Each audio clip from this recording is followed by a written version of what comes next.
C'est quoi le Tour de France? C'est un rendez-vous. Le Tour de France, c'est la plus belle course cycliste au monde. Pour nous, c'est un peu le Graal. Ce sera un moment magnifique, je pense, pour nous deux. La Bretagne va montrer qu'elle est une terre de cyclisme avant tout, et qu'elle est capable d'accueillir un grand départ du Tour comme il se doit. Le plus dur, ça a été, en fait, c'était pas la sélection. Le plus dur, ça a été de choisir notre stratégie. On pense que c'est les coureurs qui correspondaient le mieux au travail qui va être demandé et aux exigences de la course. Potentiellement, on peut jouer sur les 21 étapes aussi bien avec Arnaud sur les sprints qu'avec David en montagne ou les arrivées de puncher. On ne vient pas sur le Tour pour se faire plaisir, c'est pas une récompense le Tour de France. Tu as bien travaillé toute l'année, donc tu vas être récompensé, tu viendras sur le Tour, qui est la plus grande course du monde. Non, tu viens sur le Tour parce que tu as un travail à faire, tu as 3 semaines pour le faire, ton travail. Je ne sais pas si j'aime le Tour.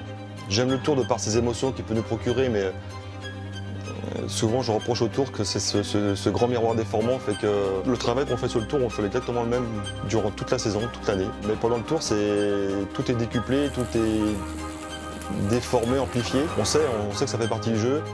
Et heureusement qu'on a ce Tour de France, heureusement qu'on a cette vitrine pour notre sport parce qu'elle est indispensable. Je peux pas dire que le Tour m'a tout apporté, loin de là. C'est le cyclisme qui m'a tout apporté, pas le Tour.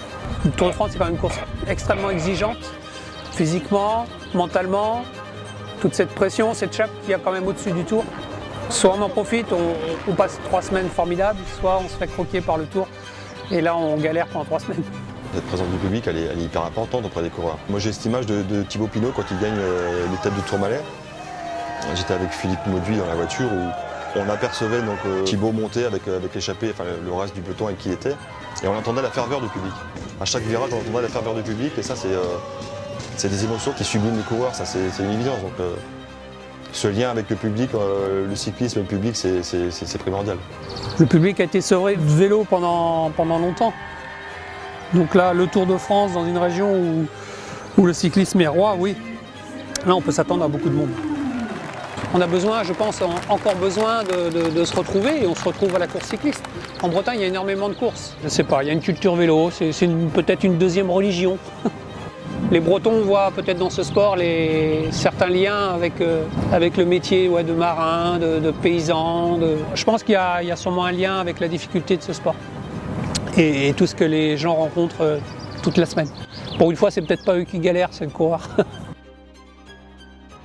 Les Bretons supportent essentiellement les Bretons, on va dire. Ça tombe bien, on en a 2, donc ils sont hyper attendus, on l'a vu sur les routes sont déjà toutes bariolées à leur nom et il y a une vraie attente et ça, c'est sympa pour tout le monde. Ici en Bretagne, je pense qu'il y a des héros. Bernard Hinault, je pense qu'ici, il y a une Hinault, personne ne peut critiquer Hinault. Le coureur est un peu sacralisé ici, je pense.